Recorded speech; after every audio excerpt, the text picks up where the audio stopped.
esperamos un momento. Daza, por favor, danos la orientación. Ya es la hora.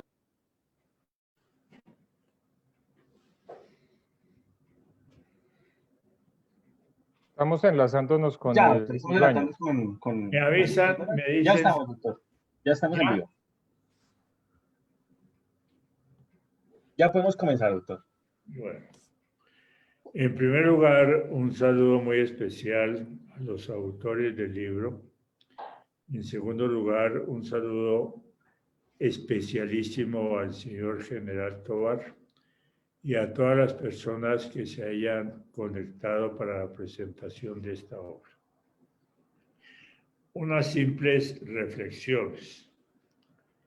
Escribir en Colombia o en cualquier parte es una tarea difícil. Y hacerlo seriamente, de manera profunda, una investigación como la que se está presentando es complejo. Esta investigación que hicieron los doctores Mejía y Daza es el producto no solamente del estudio de un sinnúmero de doctrinas y jurisprudencia, sino también de la práctica profesional. Y encuentro verdaderamente este tema supremamente complejo. Es un tema, por decir lo menos, un poco desconocido y que no se viene aplicando en la forma que se requiere para estructurar la responsabilidad y estructurar los diferentes tipos penales. ¿Y por qué hago esta afirmación? 3 puntos de mi afirmación. De una parte, en este sistema operacional y en el sistema de responsabilidad de los miembros de fuerza pública y de la policía también, tiene que estudiarse todas las fuentes propias del derecho, no solamente un código disciplinario o penal, sino la responsabilidad del Estado frente al comportamiento de los servidores públicos. Por eso es necesario tener en cuenta la primera fuente, que es la Constitución Nacional, artículos 90, 91, que habla de la orden superior, 216, 218 de la Constitución. Pero ese marco es todavía deficiente en mi sentir operacional, porque aquí ¿se está oyendo, doctor? Porque aquí, además del marco jurídico, tiene que tenerse en cuenta las funciones que cumplen los señores militares o en general la fuerza pública, porque esa es la base estructural de la responsabilidad. Pero no solamente eso, sino que es necesario el manejo de los tratados internacionales, de los convenios en cuanto a derechos humanos y de derecho internacional humanitario, porque necesariamente tiene que tenerse en cuenta el aspecto estructural de la fuerza pública, trátese de los militares o trátese de la policía. ¿Qué más debe tenerse en cuenta? La jurisprudencia nacional y la jurisprudencia internacional, que no es fácil. Y no es fácil integrar la normatividad internacional y la jurisprudencia con la normatividad nacional. Ese es un esfuerzo que se viene haciendo con posiciones, como es lógico, o antagónicas. Pero a esto se agrega algo más, es el concepto de derecho operacional. Frente a todo esto, tenemos, no digo obstáculos, sino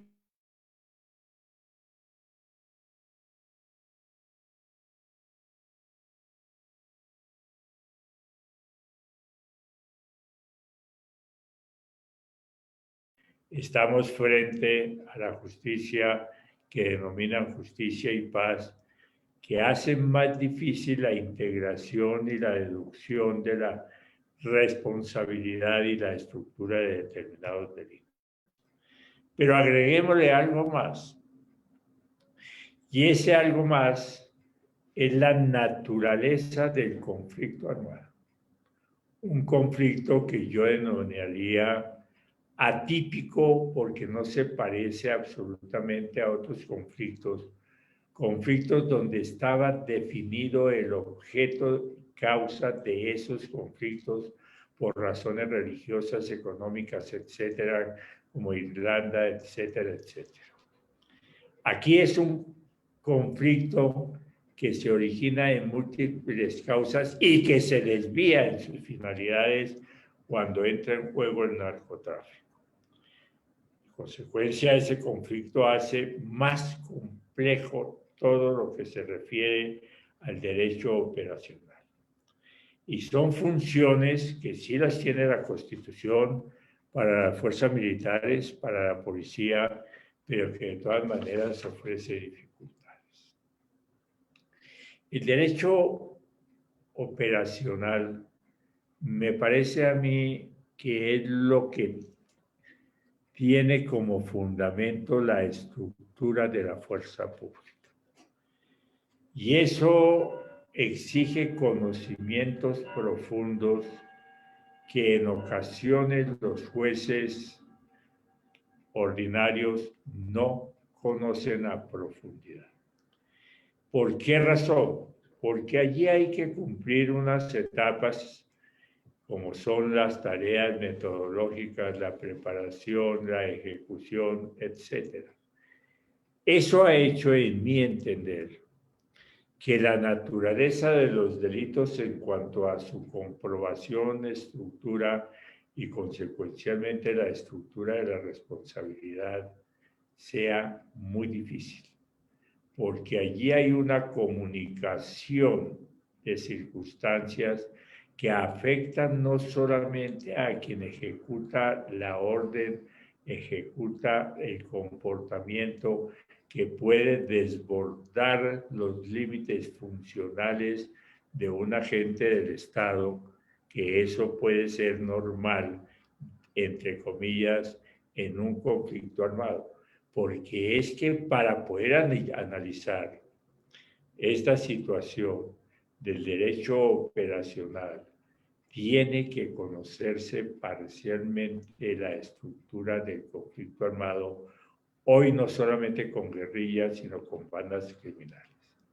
Es allí donde se tiene que partir para estructurar los delitos y la responsabilidad, porque aquí es totalmente diferente a lo que ocurre con la delincuencia que se comete ordinariamente y que conoce la Fiscalía y las Cortes, porque son escenarios diferentes, porque es que necesariamente la fuerza pública parte de conductas o actividades totalmente lícitas que se planean muchas o que se tiene que planear su actividad, su desarrollo, cómo atacar a un conflicto irregular, cómo defender derechos fundamentales del país, que son escenarios que la fuerza pública tiene que ir preparando para dar una respuesta a los levantados en armas o la delincuencia organizada, que es donde entra el juego excepcional del derecho operacional. Eso hace diferente que estemos ante un escenario que nada tiene que ver con los comportamientos delictuales ordinarios. Pero hay algo más, y ese algo más es el problema de la prueba. La dificultad en la recolección del medio probatorio y la interpretación o aplicación de esa prueba, porque yo tengo que interpretar esa prueba partiendo del escenario del conflicto, cómo la guerrilla se prepara, cómo la fuerza pública ejerce un derecho operacional para hacer una estrategia adecuada y dentro del marco legal para confrontar esa situación de violencia. Eso también ocurre con la policía. Y hoy por hoy, Y con esto quiero dejarle la palabra a ustedes. Yo veo una situación supremamente difícil en Colombia, porque cuando se produce un hecho cualquiera, la reacción inmediata es que no se aplique determinadas jurisdicciones, que vaya toda la justicia ordinaria, que se cambie la estructura de la fuerza pública, que se pase a unas condiciones totalmente diferentes, unos cambios que no responden a ninguna motivación seria, porque están tratando de socavar las estructuras propias de un Estado que tiene como base en su democracia una fuerza pública que tiene delimitadas sus funciones y demás. Por eso, doctores, yo los quiero felicitar profundamente.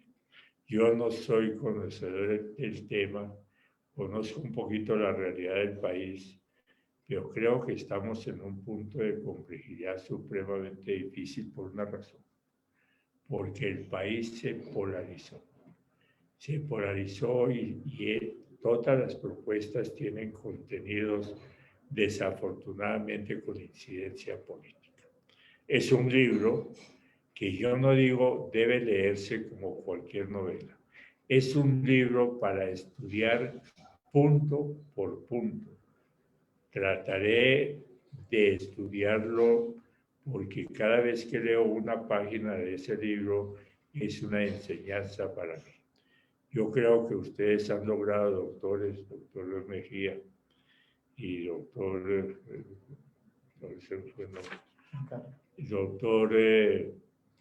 Daza, doctor Mejía, qué pena, han logrado hacer un aporte a la justicia colombiana para que verdaderamente estudiemos a profundidad lo que es todo el sistema de la justicia, todo el sistema de la legislación y demos una respuesta adecuada a todo el conflicto que se está presentando. Los felicito profundamente. En este orden de ideas, quiero escuchar al señor general Tovar para que nos dé su opinión sobre esta obra. Gracias, apreciado doctor Jaime Bernal Cuéllar, a los autores de la obra, el doctor Giancarlo Mejía Azuero y al teniente magister Luis Eduardo Daza Tovar,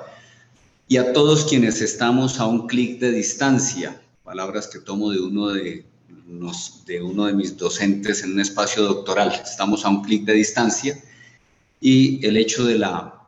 pandemia pues nos lleva a explorar nuevas alternativas y escenarios para no perder esa capacidad societal que tiene el ser humano. Bueno, me han invitado a este espacio para poder en cuestión de 5 minutos, lo cual no es un tema menor, no es un tema fácil, socializar la importancia que reviste este texto, este escrito titulado Posición de Garante del Superior Militar y Análisis del Derecho Operacional, que este sello editorial Ibáñez nos promueve y lanza el día de hoy. Entonces, pues voy a hablar en relación con la importancia de este texto. La importancia de este texto. Y pues vemos en la portada no solo el título que he comentado, sino lo que implica o representa el Ejército Nacional, la Armada y la Fuerza Aérea. Entonces, pues es un tema bastante complejo y en este momento recuerdo una afirmación que planteaba Giuseppe Mazzini. En esa parte exclusivamente estoy de acuerdo, y es cuando él decía say not I but we, no digas yo, digamos nosotros. Y frente a ese planteamiento nos reunimos de una manera algo, invito a que sea coloquial, tranquila, pausada, con una invitación al conocimiento, para que nos adentremos un poco en la importancia de lo que representa este texto de la posición de garante. Recordemos que a título de la sentencia de constitucionalidad 1184 del 2008 nos plantea lo que es de manera amplia o estricta el significado de la posición de garante. Incluso los autores hacen referencia no solo a ese concepto jurisprudencial, sino que nos hacen un vasto recorrido por el marco legal jurisprudencial, constitucional e incluso de derecho convencional, como muy bien precisaba quien me antecedió en el uso de la palabra, el doctor Jaime Bernal Cuellar, nuestro ex procurador general, del cual tenemos muy gratas noticias fruto de sus buenas acciones como servidor público. Pero entonces, continuando con este texto, creo es justo reconocimiento a los autores el agradecerles por este aporte al conocimiento, por haber indagado de una manera rigurosa, de una manera técnica, de una manera académica, ejemplar, el poder llegar a concretar ideas que son propias de esa posición de garante que ahí se menciona ahora a través de un marco, del marco de una sentencia de constitucionalidad. Pero sigue el texto en su título diciendo del superior militar. Y si nosotros entrásemos en este momento en un café de debate, en un espacio de diálogo a través del conocimiento, compartiendo una buena taza de café, diríamos, bueno, ¿y por qué no se le registró mejor no solo superior militar, sino militar jerárquico? Y no es porque el título esté susceptible de error, sino porque las ideas que plantea son precisas. Porque el término de militar jerárquico nos llevaría solo al escenario de la línea de mando que se asumiría como responsabilidad en tanto lo que ello implica. Pero si seguimos con, y terminando de esta manera con el título, dice, y análisis del derecho operacional. Y para algunos, como muy bien precisó el doctor Bernal Cuellar,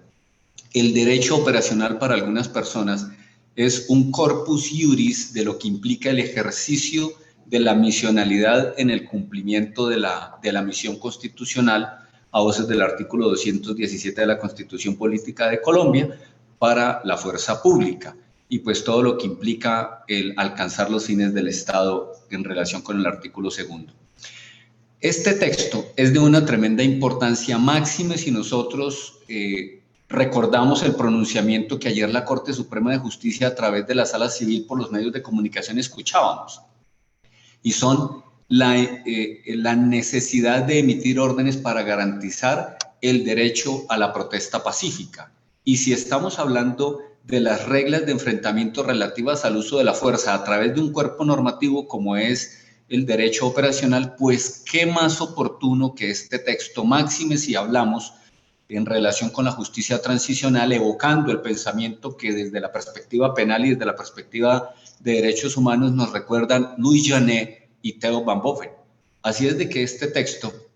nos trae elementos propios del derecho operacional consecuente con la realidad. Y fruto de ello es que nos trae un ejemplo vívido, conocido, incluso a través de los medios de comunicación, de muchos textos y de realidad del mundo jurídico,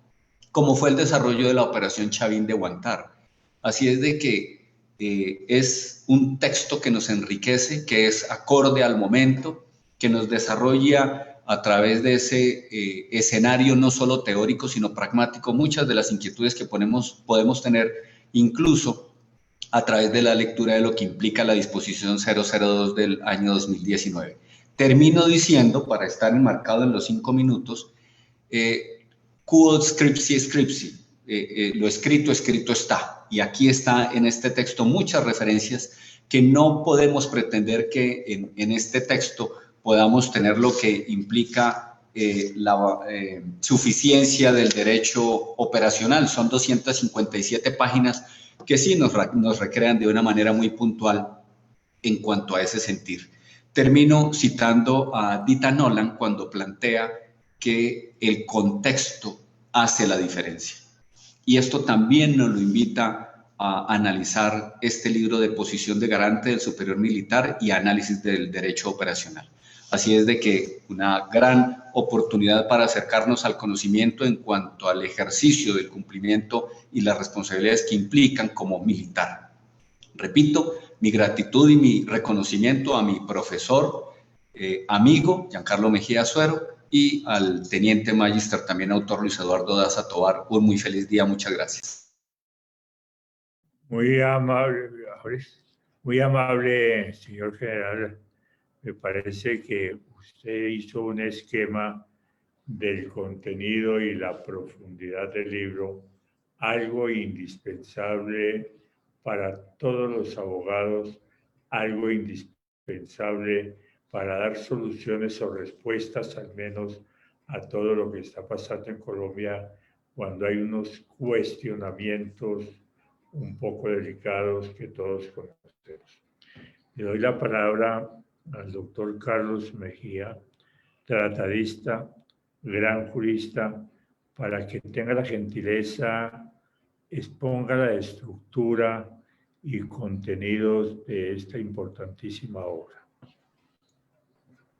Muy buenos días para todos. Es un placer estar con ustedes en esta mañana. Quisiera en el primer momento agradecer la presentación y la moderación del maestro de maestros Jaime Bernal Cuellar, con quien hemos tenido la oportunidad de compartir en múltiples escenarios académicos nacionales e internacionales, y quien ayudara en su momento a todo lo que significó mi tránsito durante 8 años por la Universidad Externado de Colombia como egresado de la segunda promoción del primer doctorado en el área jurídica en este país. Así que muy agradecido, maestro, de que usted esté con nosotros en esta mañana. Igualmente, en segunda medida, quiero agradecer las hermosas palabras de mi amigo, el brigadier general Oscar Tovar, jefe del Departamento Jurídico del Ejército Nacional de Colombia. En tercer lugar, agradecerle a Luis Eduardo por compartir con nosotros académicamente este maravilloso escenario bajo las pautas y premisas que han mencionado tanto el maestro Bernal Cuellar como el brigadier general Oscar Tovar. Es un placer trabajar contigo, Luis Eduardo. Yo tengo mucha fe y mucha esperanza en los abogados militares. Tú eres un gran abogado militar, igual que lo es nuestro brigadier general Oscar Tovar, que ha iniciado su carrera jurídica hasta llegar al más alto título académico, el de doctor en Derecho. Así que seguramente seguiremos escribiendo muchos más textos en relación con estos temas tan complejos y tan difíciles en el contexto que han descrito el maestro Bernal y el general Tovar. De igual forma, quisiera agradecer a nuestro editor, a Gustavo Ibáñez, por creer en nosotros, por hacer esta postura maravillosa del lanzamiento virtual de esta obra. Durante 3 lustros largos, Gustavo ha acompañado todas nuestras propuestas académicas, igualmente las de la Fuerza Pública, que nosotros hicimos un fuerte trabajo para unir los esfuerzos de la mejor editorial jurídica del país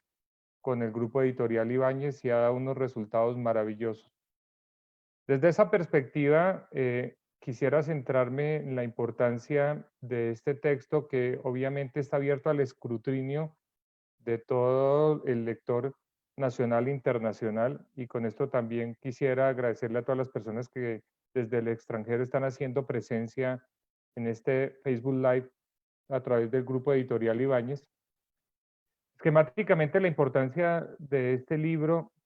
reside precisamente en mostrar la complejidad del tema de lo que significa el quehacer del mando militar en cualquiera de los niveles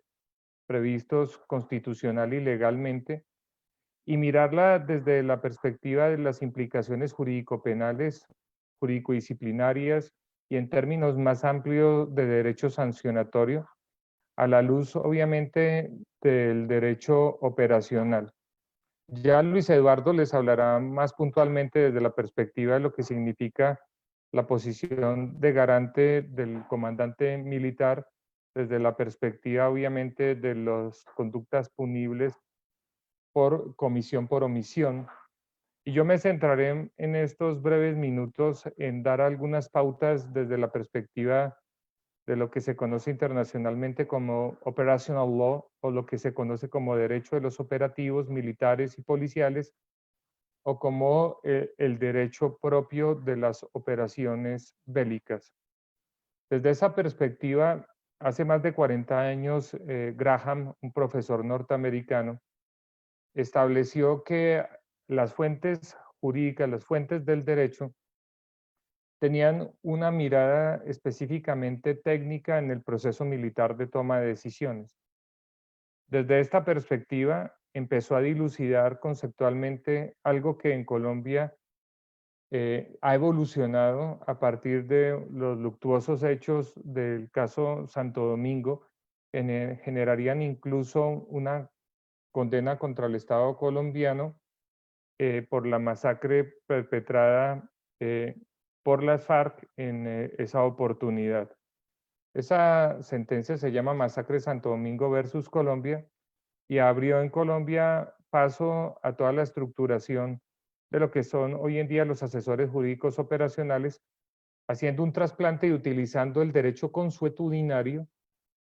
de lo que está establecido en el artículo 82 del protocolo 1 adicional a los 4 convenios de Ginebra del 8 de junio de 1977. Todo comandante militar en cualquier época debe estar asesorado por un abogado experto en derecho internacional humanitario. Esto funciona para estadios incluso de conflicto armado, pero también en transiciones como el caso colombiano, transiciones sin transición, hago acá el paréntesis, o también en situaciones de mantenimiento de paz, como en el caso del Batallón Colombia número 3, ubicado en la península del Sinaí desde 1982,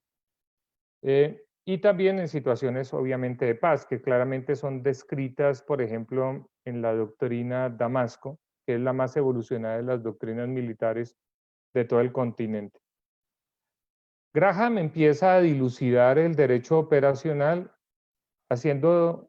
una puntual alusión a que es todo aquel conjunto normativo del derecho internacional y del derecho interno, y ahí cobran total importancia las palabras del maestro Bernal Cuellar,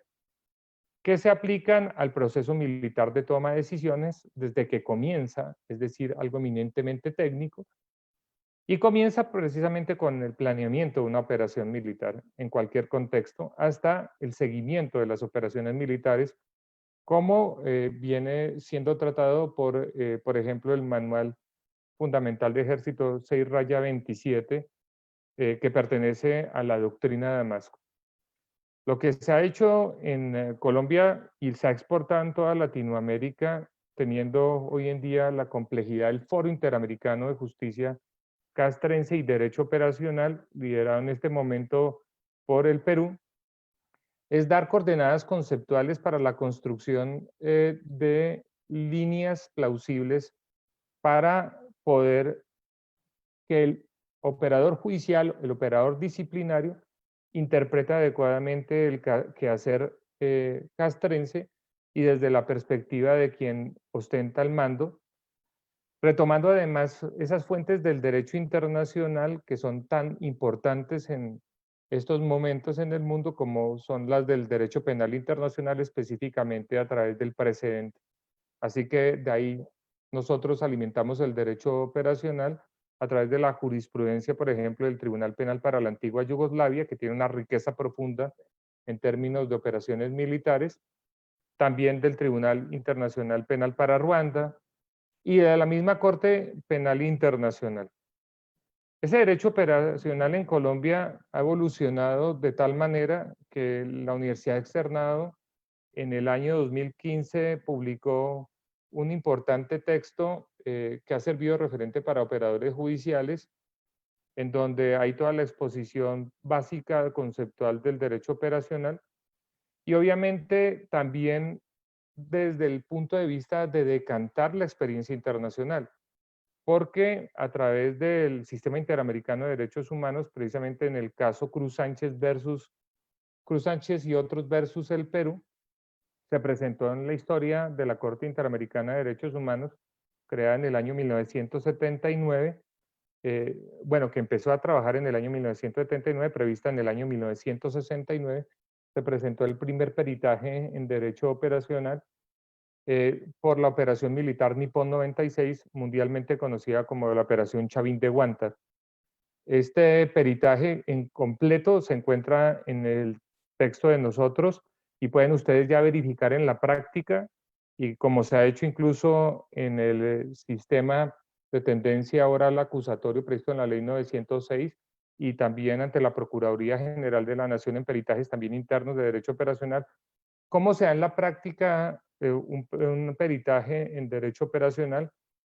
Mirando desde las fuentes internacionales e internas del derecho, pues todo el proceso militar de toma de decisiones para mirar si se apega a la Constitución y a la ley, no solamente formalmente, sino en la práctica. En Colombia ha evolucionado tanto el derecho operacional que hoy en día ya tenemos doctrinantes académicamente hablando de derecho operacional constitucional, pues toda la previsión del quehacer militar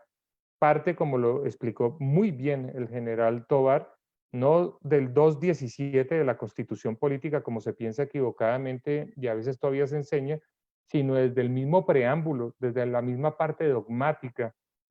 Precisamente esa posición de garante parte de ese preámbulo y del artículo 6º de la Constitución Política del 4 de julio de 1991. Y así vemos hoy en día, incluso a través del Acto Legislativo 01 del 2017, la constitucionalización del derecho operacional. Y dos sentencias, hito lo demuestran, en este caso en Colombia, la sentencia C674 del año 2017 y obviamente la sentencia C080 del año 2018, en donde hay toda una aclaración desde la perspectiva de la Corte Constitucional de lo que significa el derecho operacional en el caso de la justicia para transición, pero que en nuestro sentir se extiende a la justicia ordinaria en virtud del Acto Legislativo 01 del año 2015, que nosotros a veces no tenemos en cuenta. Así que esta obra pues arroja luces necesarias y genera también dinámicas de debate en torno a lo que significa el derecho operacional para, por ejemplo, calificar el artículo 24 del Acto Legislativo 01 del año 2017 respecto, por ejemplo, a la responsabilidad del mando, lo que significa un máximo responsable desde la perspectiva de una organización de jure, el por qué en un Estado constitucional de derecho y Estado social de derecho, bajo el contexto de conflicto armado sin carácter internacional, en los precisos términos que mencionó el maestro Bernal Cuellar, la tipicidad de ese conflicto armado, en el por qué ubicamos posiblemente empresas criminales conjuntas, pero no se puede aludir jamás en el ejército a un aparato organizado de poder criminal, y porque también no podemos trasplantar figuras de otras estancias internacionales en relación con estas reglas de imputación y cómo debemos acondicionarlas al contexto colombiano. Con esto, básicamente, termino mi intervención agradeciendo nuevamente la presencia de todos y todas en esta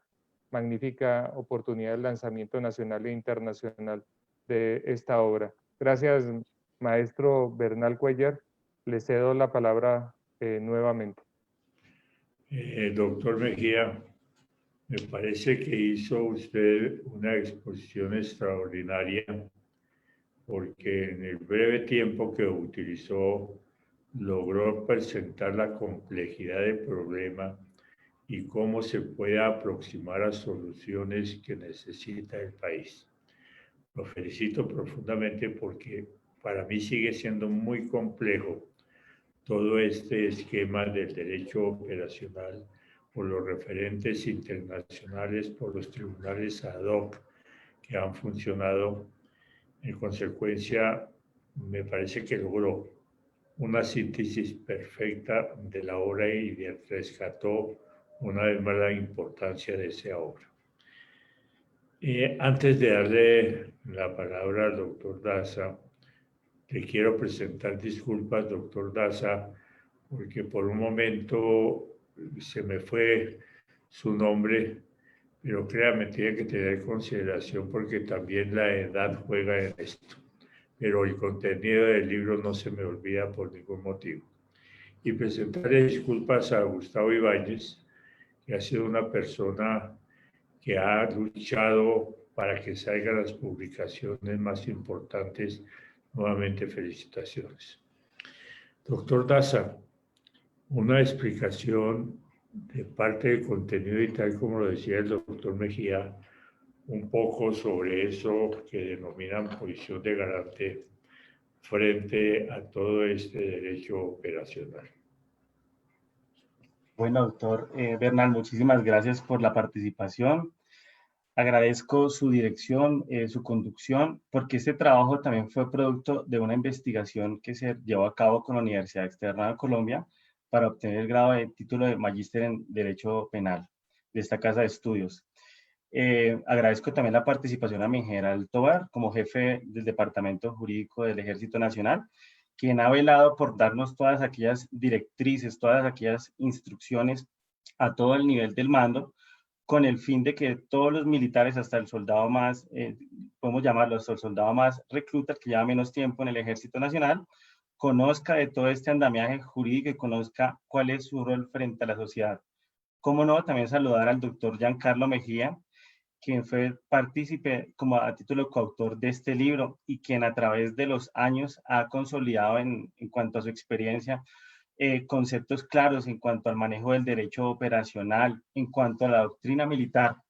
Ha sido un gestor muy importante para la obtención y la consecución y la estructuración de los manuales que nosotros manejamos a nivel institucional con el fin de llevar a cabo cada una de las reglas y los procedimientos militares para la toma de decisiones. Por último, quiero agradecer también a la editorial Ibáñez, porque la editorial Ibáñez fue nuestra gestora, nuestra, digamos, como entre comillas, nuestra patrocinadora para sacar adelante este proyecto tan importante, que para nosotros es muy importante dar a conocer todas estas, aquellas directrices emanadas de la institucionalidad que versan sobre la posición de garante y que versan sobre sobre todo el manejo del derecho operacional. Y cómo no, también saludar al doctor Alberto Suárez Sánchez,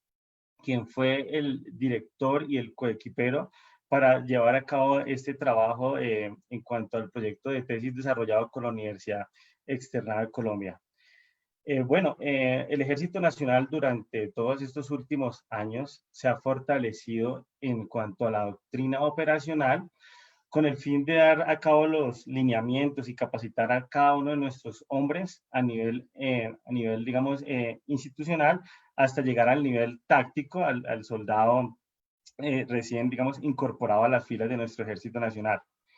Ese tema de la posición de garante es un tema trascendental en cuanto al manejo de este libro, porque nosotros lo que quisimos traer fueron todos los elementos internacionales de los tribunales especializados, tribunales ad hoc, en los cuales nos daban cuáles eran los contenidos estructurales, los elementos en los cuales se podía fungir la posición de garante del comandante militar. Pues, en este orden de ideas traemos todos los tribunales especializados europeos, el Tribunal para la antigua Yugoslavia, y traemos digamos, todo este tipo de andamiaje jurídico a nivel latinoamericano, el cual, como bien lo explicó, lo suscitó el doctor Giancarlo Mejía, lo traemos a colación a través del anexo de este texto en cuanto a la operación de Chavín de Guantar, que se encuentra como un anexo en este libro. Para nosotros digamos, este tema es bastante complejo, el tema de la posición de garante del superior militar, en cuanto a los contenidos y los alcances que tiene por su rol frente a la sociedad.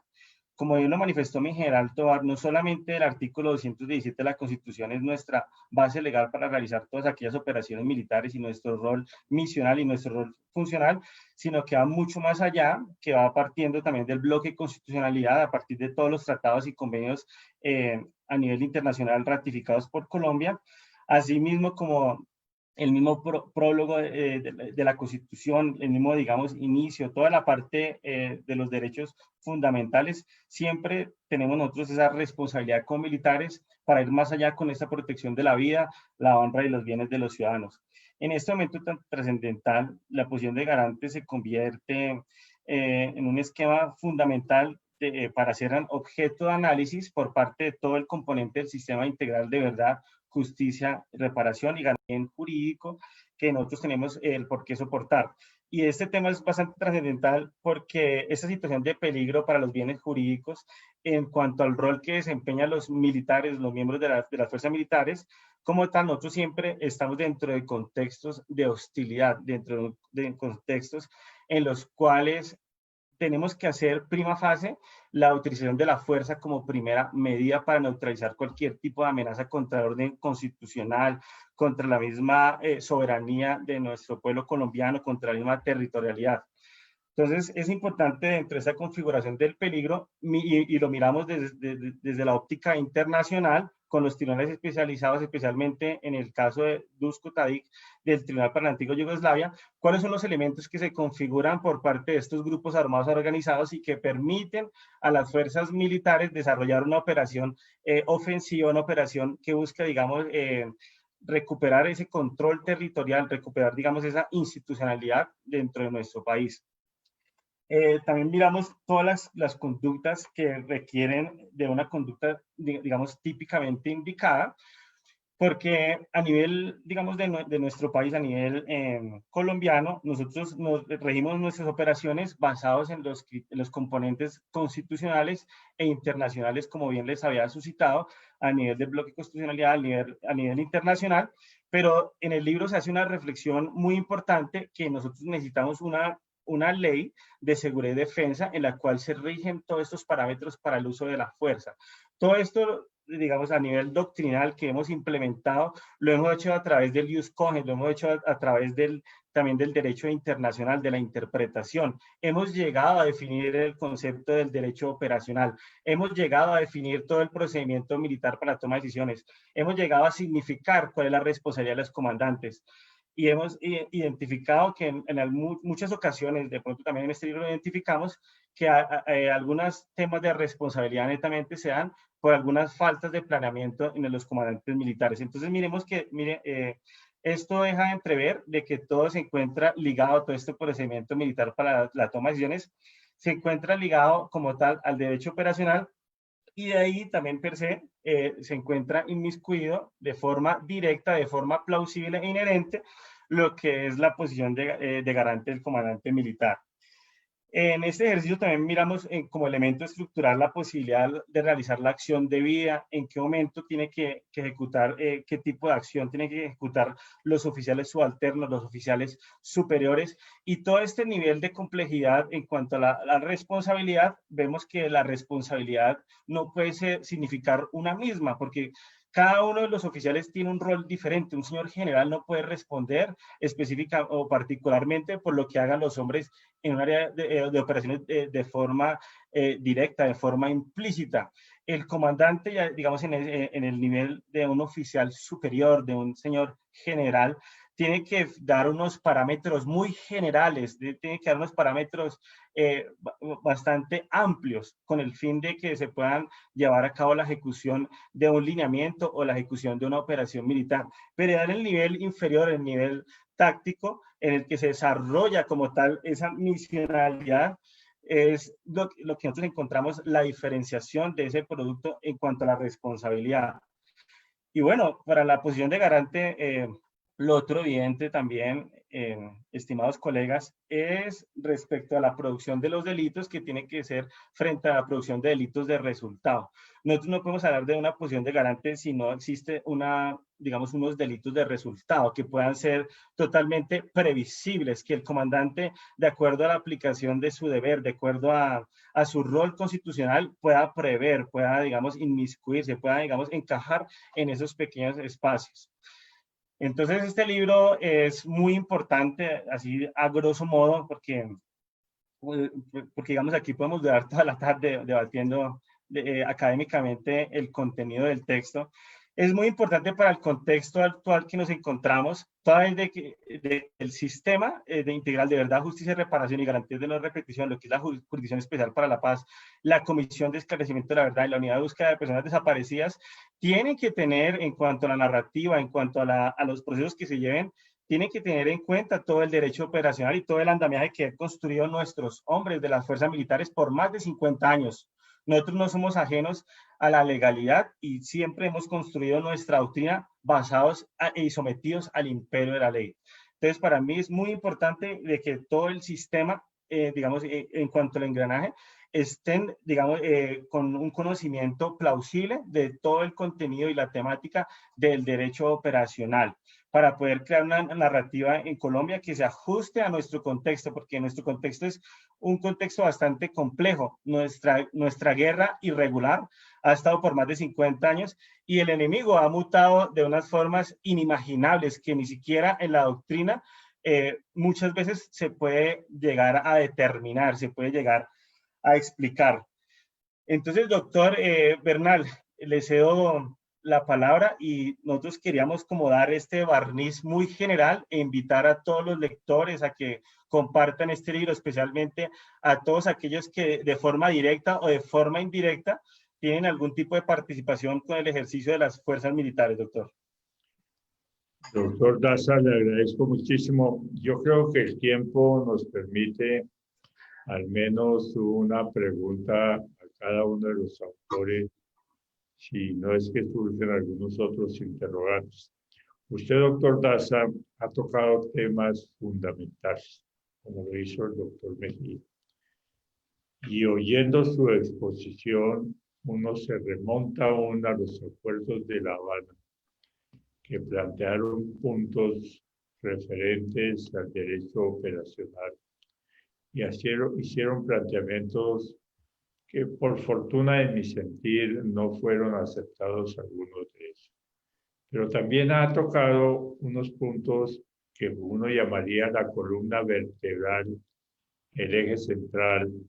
como es los roles funcionales que cumple la fuerza pública,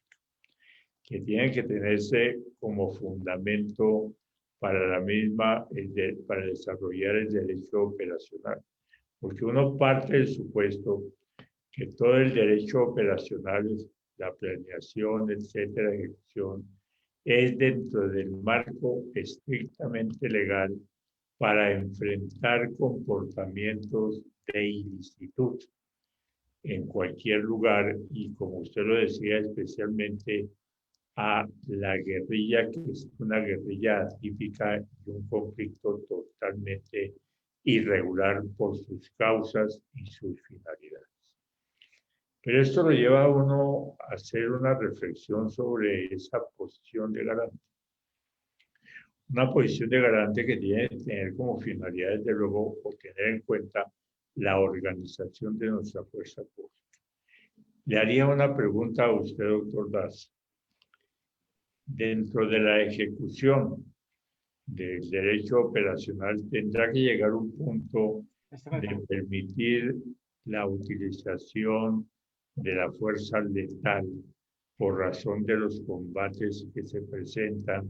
o situaciones reales del conflicto. La pregunta sería, ¿cuándo se puede llegar a ese límite y cómo operaría necesariamente la posición de garante frente a los superiores que dieron unas instrucciones determinadas? Bueno, doctor, muchas gracias por la pregunta. Y se la contesto en el siguiente sentido. Dentro de nuestra misionalidad, dentro de nuestro rol constitucional, como bien lo vine demarcando en la primera parte de mi exposición, nosotros vemos que nuestro rol va amparado para realizar las operaciones en el marco del derecho internacional humanitario y en el marco de los derechos humanos. Pero en estricto sentido, cuando nosotros nos encontramos ante una amenaza existente con estos grupos armados organizados, nos adentramos a partir del artículo 3 común de los convenios de Ginebra en un contexto de un conflicto armado de carácter interno dentro de un CANI. Esta situación de conflicto armado permite a la institucionalidad, permite a las fuerzas militares realizar o ejecutar las operaciones militares dentro del marco, dentro del contexto del derecho internacional humanitario. Este contexto se aplica evidentemente cuando hay en cualquier circunstancia una guerra, aunque es una guerra regular o una guerra irregular. Para Colombia, a partir de este artículo 3 común para los convenios de Ginebra, nosotros nos estamos amparados dentro de una guerra irregular y desarrollamos las operaciones militares tendientes a la ofensiva militar, a recuperar el orden constitucional, a recuperar la legitimidad de todos los colombianos, que es a partir del orden constitucional, y esto busca también un derecho inherente que es el derecho a la paz. Entonces, desde esta óptica, desde esta perspectiva, nosotros vemos que este tipo de operaciones militares están ligadas a un componente de carácter internacional, porque ahí nos podemos situar al derecho de la Haya, que es el que habla de todos los métodos y los medios de guerra, y también nos podemos hablar de todos los convenios de Ginebra que regulan todo este tipo de procedimientos en el marco de un contexto de conflicto armado. Luego bien, doctor, en todas las operaciones militares existen daños.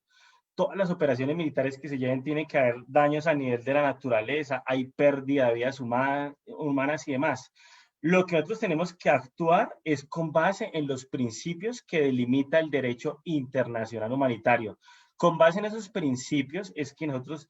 podemos realizar una operación adecuada a la norma, una operación efectiva. Pongo un ejemplo, en el marco de una guerra irregular, nosotros utilizamos el principio de la proporcionalidad, buscando que se dé una ventaja militar frente al daño ocasionado. Mientras que en el marco de los derechos humanos nosotros hablamos de proporcionalidad, tiene que ver con un equilibrio en cuanto a la reacción que yo tengo frente a una amenaza para defender un bien jurídico propio o de un tercero. Entonces, para nosotros es muy importante definir en qué contexto voy a hacer uso de la fuerza, si es para el contexto de los derechos humanos o para el derecho internacional humanitario, para desmenuzar en esta perspectiva lo que es la responsabilidad por la posición de garante. Yo no puedo someter la responsabilidad por posición de garante en un contexto de derechos humanos siendo valorada bajo la normatividad del derecho internacional humanitario. Esta normatividad del derecho internacional humanitario es una normatividad especial y puedo llegar a una reflexión que en el marco de los derechos humanos yo puedo entrar a limitar los derechos fundamentales, mientras que el DIH, a grosso modo, no se puede limitar, porque si yo limito, digamos, ese digamos, derecho a la guerra o digamos, pongo algún tipo, digamos, de barreras y demás, puedo generar de pronto un caos. Nosotros estamos sometidos al imperio del derecho operacional, bien, básicamente, digamos adecuándonos de acuerdo a los contextos. Y ese derecho operacional nos permite mirar en qué momento realizo una operación en los derechos humanos y en qué momento me voy para el derecho internacional humanitario. Lógicamente, siguiendo paso a paso el procedimiento militar para la toma de decisiones, doctor. Esto es como a grosso modo lo que le quería suscitar y valorar respecto a la responsabilidad del comandante militar en cuanto a la posición de garante. Amable doctor Daza. Doctor Mejía, un poco con el fin de cerrar por razón del tiempo, porque aquí, como lo decía el doctor Daza, nos podemos quedar toda la tarde aún a hacer un curso especial sobre este tema. Quiero hacerle una pregunta. La pregunta va hacia lo siguiente y la tomo un poco de una conferencia que oí de la general, o generala, no sé cómo se dice exactamente, María Paulino, sobre el respeto a los derechos humanos y al derecho internacional humanitario frente al derecho operacional. Un poco hay unos límites de la actuación para el uso de la fuerza que tienen que estar bajo ciertas condiciones, tal vez como lo dice el doctor Daza, la necesidad, la proporcionalidad, la razonabilidad, la idoneidad. Y esto me hace recordar un problema que se presentó cuando se montó un operativo contra la FARC, donde murieron algunas personas de la FARC y se rescató por parte de la fuerza pública un computador. Inexplicablemente para mí, respetando la Corte,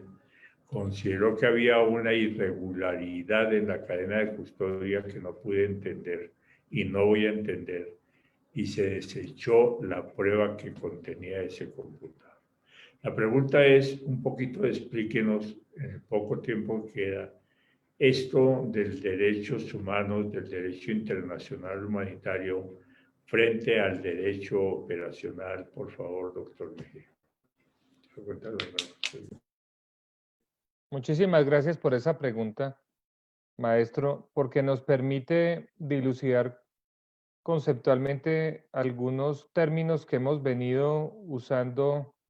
en Colombia y que a partir de la Constitución del 91 empiezan a necesitar mayor contexto. El primer tema ahí fundamental y increíblemente a veces desconocido en este país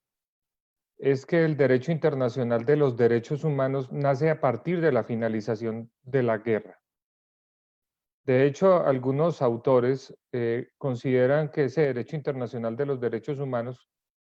que mundialmente nace con la Declaración Americana de Derechos y Deberes del Hombre de Bogotá, Colombia, de 1948, abril de 1948, y posteriormente a la Declaración Universal de Derechos Humanos, pues básicamente constituyen un jus contra bellum, un derecho contra la guerra en virtud, obviamente, del crimen de agresión que en ese entonces se llamaban crímenes contra la paz y que fue principalmente imputado a los líderes nazis y japoneses. Este derecho internacional de los derechos humanos coloca toda la carga de responsabilidad desde la perspectiva de no respetar los derechos previstos en instrumentos internacionales, así como garantías y libertades en cabeza del Estado. Pero el derecho internacional aplicable a los conflictos armados, porque así se denominó en un comienzo, o el derecho de la guerra, o el jus in bello, el término derecho internacional humanitario es tardío, y ahí viene la importancia de decirlo también, por ejemplo, en términos de derecho operacional, son conceptos que surgen a partir, obviamente, de finales del siglo XX.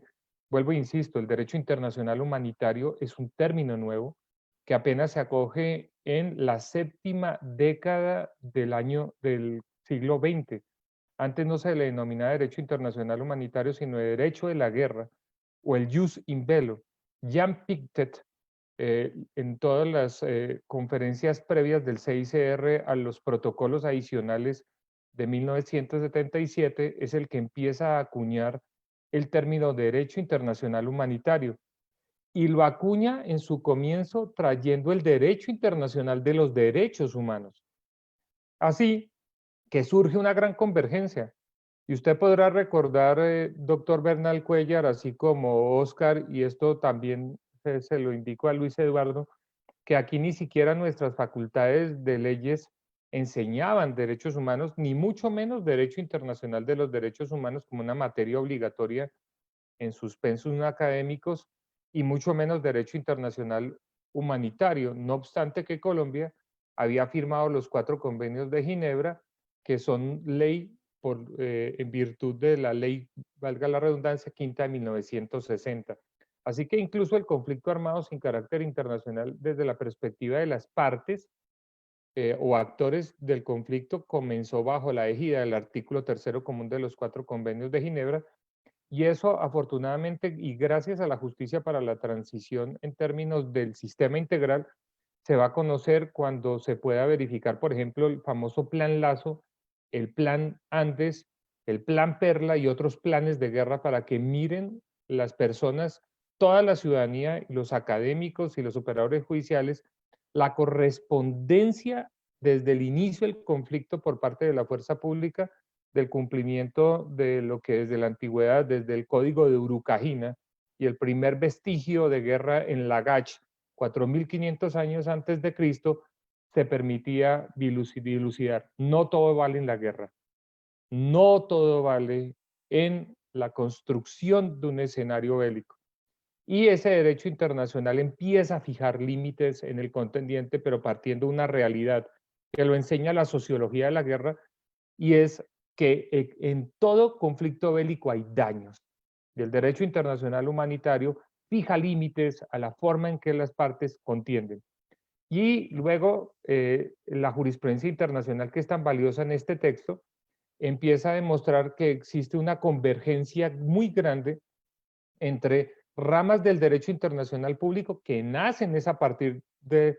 la finalización de la Segunda Guerra Mundial, entre otras también el derecho penal internacional, que gran parte del mundo se denominaba derecho internacional penal, siguiendo las obras de Jeremías Bentham y los maravillosos tratadistas con los que usted y nosotros estudiamos, como Quintano Ripollés, o Jiménez de Azuá,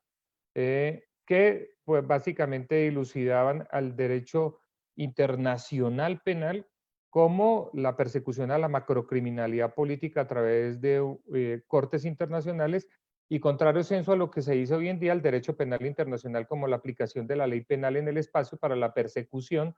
de todo tipo de delincuencia, incluyendo la macrocriminalidad política, es decir, ahí se incluye, por ejemplo, el derecho extradicional. Entonces, en un conflicto armado y mirado desde el derecho operacional, confluyen varias ramas del derecho internacional público como fuentes normativas del derecho interno, pero que son miradas desde la perspectiva eminentemente del proceso militar de toma de decisiones o del proceso de operativos y procedimientos policiales, porque el derecho operacional no solamente opera para los miembros de las fuerzas militares, sino como aquí se dijo también en esta mañana de forma adecuada, también para los operativos o procedimientos policiales, que en este contexto actual de Colombia pues cobra la mayor trascendencia e importancia. Entonces no solamente hay una convergencia entre el derecho internacional de los derechos humanos teniendo como garante al Estado, sino también entre el derecho penal internacional, que obviamente es un sistema de protector de los seres humanos en circunstancias de paz, transición o guerra, previendo crímenes como que son además de competencia primaria del Estado, como los crímenes de guerra, de lesa humanidad, el genocidio y los crímenes de agresión.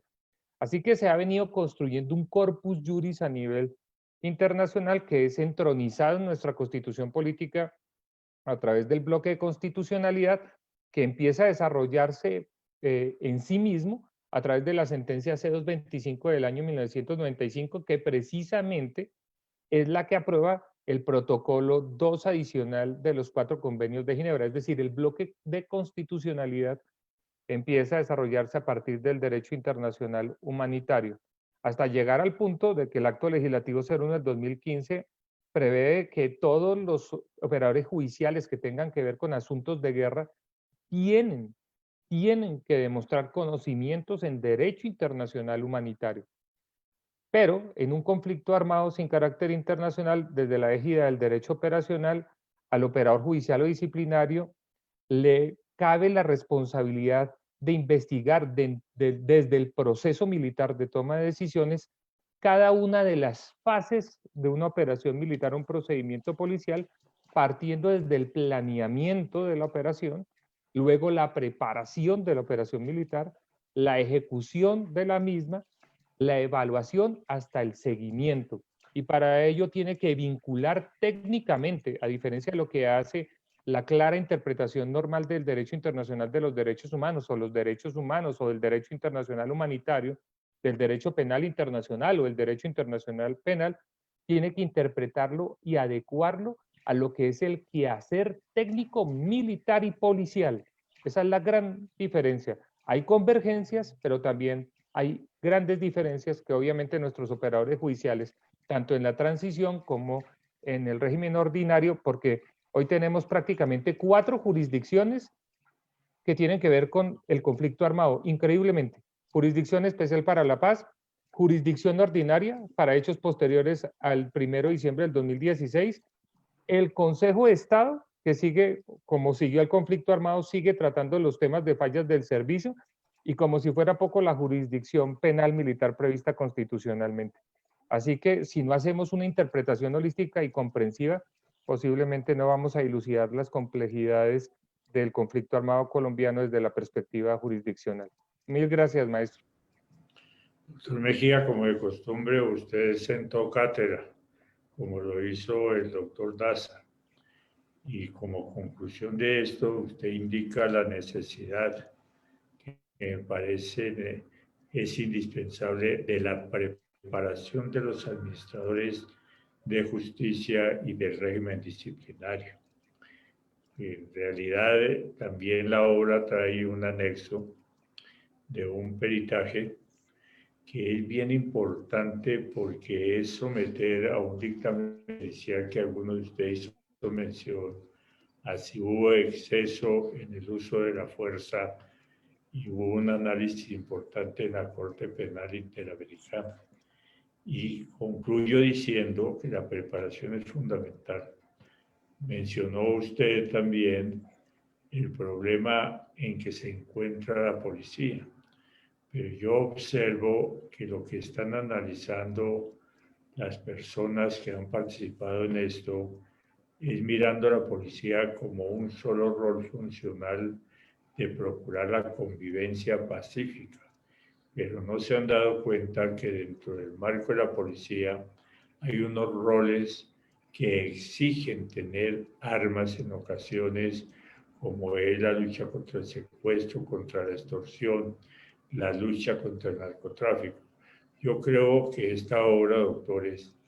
es fundamental, es importantísima. Se están tocando temas muy sensibles porque nos está mostrando o exigiendo más exactamente que conozcamos verdaderamente la estructura de la fuerza pública, que conozcamos sus roles, conozcamos sus finalidades, conozcamos la dificultad para hacer investigaciones, para que repensemos cómo estructurar los delitos que se cometan en un operativo, especialmente los delitos de comisión por omisión, y si es posible, que ya el doctor Daza manifestó que su posición es que no, delitos de peligro y que siempre deben ser delitos de resultado. Yo los vuelvo a felicitar. Desafortunadamente el tiempo corre, se ha agotado.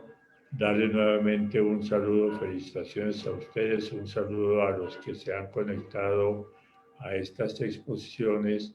y al señor General Tovar un saludo, un abrazo y un éxito en todas las gestiones que ustedes están realizando. Muy amables por invitarme como moderador de este panel, muy gentiles.